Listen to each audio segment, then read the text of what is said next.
The hand. It was just an old wooden box, the kind of thing you'd see gathering dust in an antique store. But something about it made the hairs on the back of my neck prickle up as soon as I laid eyes on it at the estate sale. Against my better judgment, I plunked down $20 and carried it home, telling myself it would make a neat storage box or something. I'll never listen to that morbid little voice in the back of my brain again. That night, I pried off the lid to find a mess of burlap and straw packing material inside. As I brushed it aside, the overhead light glinted off something pale and knobby poking through the grungy fabric.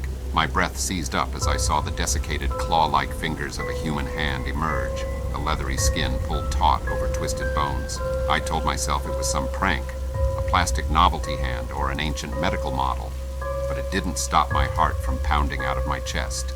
Those bony digits began to slowly flex and bend with unsettling deliberation. A foul, charnel miasma seeped from the box, making me gag. This was no plastic joke. Etched into the desiccated palm was a bloody sigil, the markings spiraling in on themselves in worrying dimensions that made my eyes ache to focus on them.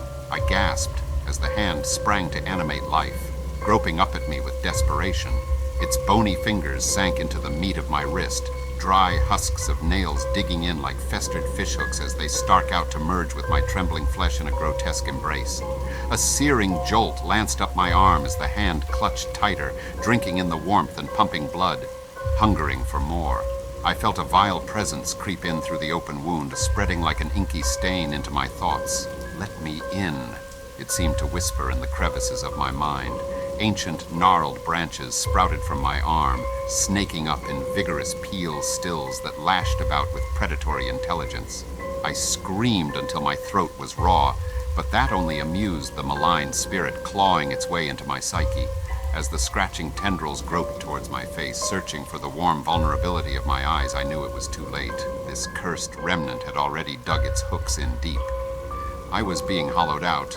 Mind, body, and soul soon to be consumed from the inside by whatever famished evil had answered my naive call.